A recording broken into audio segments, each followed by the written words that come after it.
Welcome to B&W Bites, a taste of industry news. I'm your host, Mark Seifert.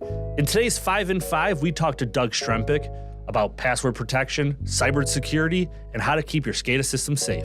Ready? Let's get started.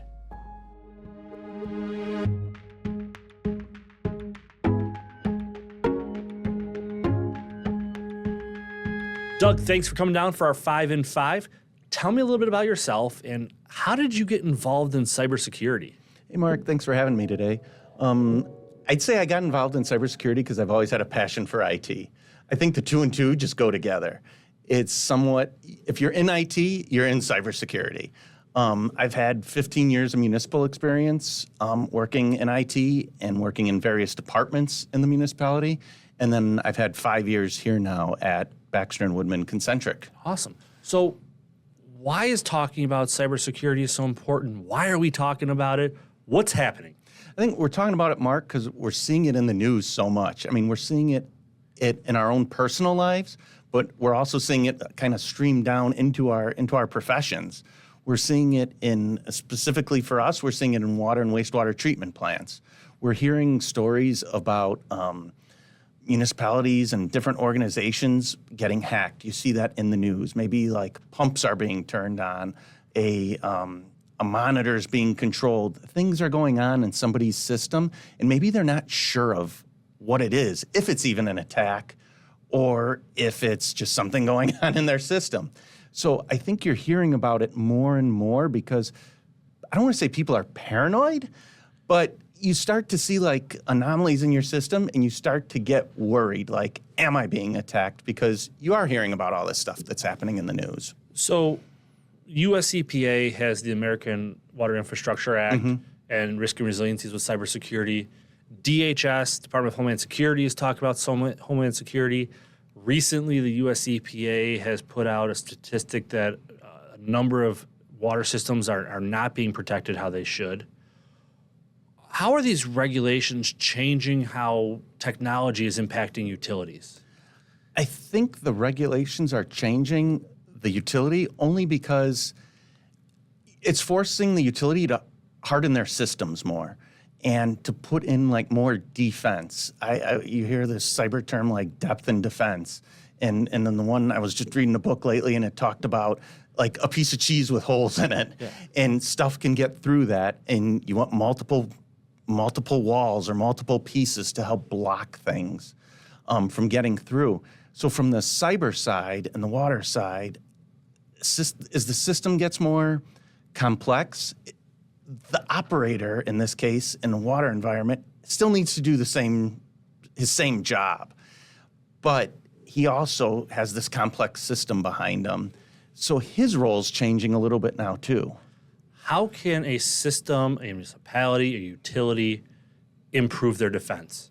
I think they could improve their defense or posture just with some basics like documenting their systems, doing password changes, having good AV software in their environment, knowing the layout of their system, knowing how it's connected, knowing if it has that connection even to the outside world. Some systems we see don't have that outside connection. But also just being very like vigilant of what's going on. Like knowing that if you get that email with the link in it, don't click on it. It's not good to ever click on it, but especially don't click on it in your SCADA system. Like that's the stuff you could do, just being more like self-aware. And to me, it's not unfortunate, but like I was alluding to earlier, you had this profession like this water operator that just had to worry about one thing, like making sure his facility stayed running. And now tech comes in, but then cybersecurity comes in, and you have this added burden now. And now his role's changing. Like, yeah, you're doing like a second job of being more vigilant of what you're doing in your system and having to understand it more. So the tech kind of brings pros and cons to the arena. How important is education in creating a cybersecurity culture, and how can you help? Education is very important. I think for Concentric to come out and help, first we like to evaluate your system. We like to see what you have and like your strengths and your weaknesses in your system.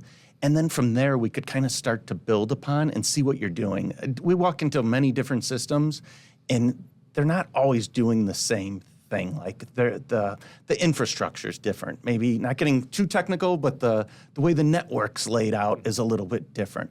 And there's things you can do to help strengthen that, but it's kind of like a case-by-case basis that you have to take.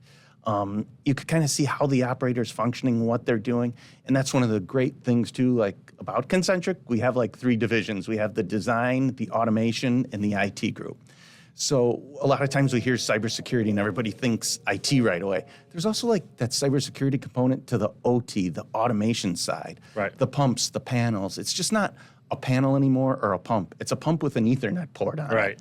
It's different. So Absolutely. That's where I think for us, we understand that and we see what other municipalities are doing, but we understand the processes in the environment.